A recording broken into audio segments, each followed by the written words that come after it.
Kia ora, welcome.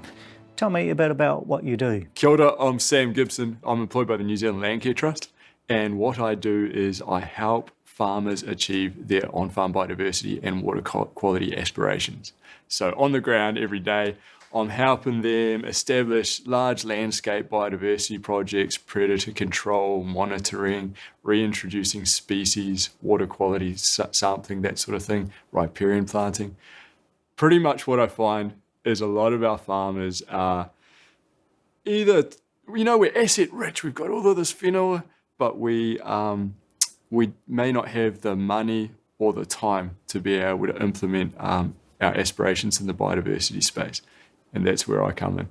Sam, if anyone follows you on Instagram, they'll know that you're the happiest guy in the world once you enter that New Zealand bush. What is it about New Zealand's ngāhere that makes you so happy? The bush is the one place I feel like me, The bush has looked after me since I was a little kid, When I was 12, I got sent into the bush, A lot of my teachers, they saw that I was a million miles a minute, as you can probably tell from my Instagram profile. And the classroom may not have been the best classroom for me, so they sent me into the bush. And the bush operates at a slower pace than the city. And what I found in there was that because the bush operates at a slower pace, I was able to operate at a slower pace and really be myself. And I love it. I love the bush. Yeah, for me, it's just my place of well-being. Tell us about the persona of Sam the Trap Man. How did that come about? I was traveling around the country helping people establish large landscape conservation projects. And my partner, she said, no one really knows what you do. It's hard to, you go to a dinner or introduce to new people. What do you tell people, Am I a Bushman? Am I a trapper? Am I a consultant? That just sounds a bit wanky. And so we started up the Sam the Trap Man profile. And what we are trying to do in that space is that we noticed that a lot of our young people aren't interacting with our wild places anymore. And a lot of our young people are really struggling with anxiety, depression, etc. And we know that as soon as you go in the bush, you start going from a really... young people can come from a shut down place when they turn up in the morning, and by the end of the day, they're sitting right here. And that's why we started that platform. We hope to give people a few insights into who each little rākau is, what their relationship is to us, and what our relationship is to that plant, to that rākau. And so we hope to give people little insights that stimulate their imagination and stimulate them wanting to care about those trees. And because we know that when people care about what's around them, they want to look after it. And if they look after it, it's going to be there for many generations to come. And that's what the Sam the Trap Man profile is all about. It's just about sharing those exciting things that we've grown up with a generation that haven't grown up in the bush and with a generation in the space that they're using. So the ones that aren't in the bush or on farm, we hit them on, it was Facebook, then it went to Instagram, and now we're on TikTok because that's where all the young people are. There's a bunch of old people looking in as well, but yeah. Sam, when you're out in the bush, you're seeing lots of beauty, but you're also seeing lots of destruction. Can you tell us about how that makes you feel? When I was growing up, we had an abundance of our traditional kai species, and interestingly, our traditional kai species are also the same kai that the deer like to eat and the possums like to eat and the rats like to eat. It's the most palatable food in that ecosystem. And so when I was growing up, we had an abundance. So we were able to go into the bush and harvest all of these foods that sustain us. And because we're there, we were able to look after the ngāhere around us. But now we're starting to see that the deer have eaten out all our piko beds.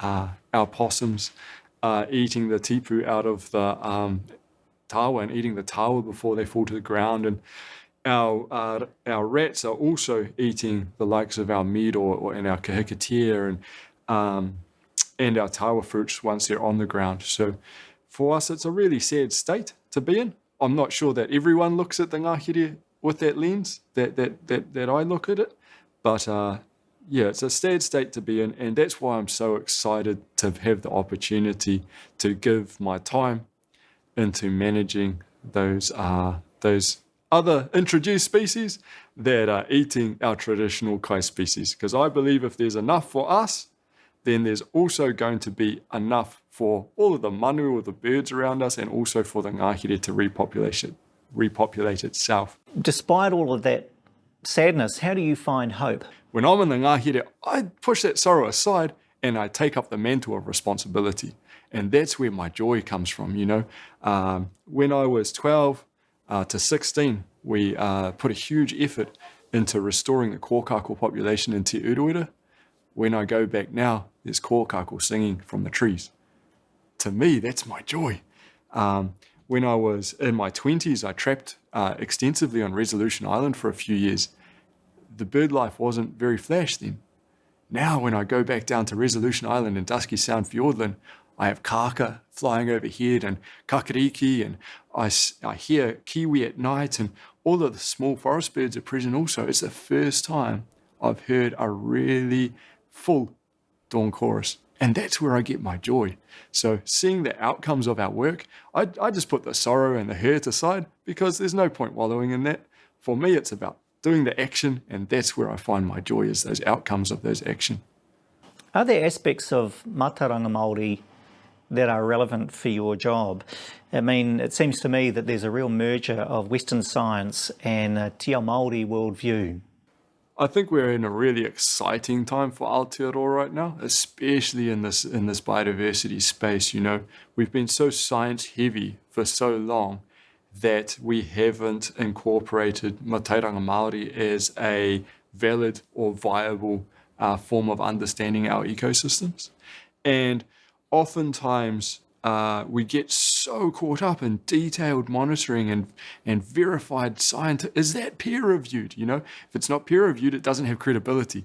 And I think that we're now able to incorporate many worldviews, and we're seeing this exciting movement where, particularly through the Jobs for Nature programs, we're seeing many hapu, many marae, many iwi resourced to be in the taiao space, and through that we're seeing a real push for Mātauranga Māori to be right there along science in that space.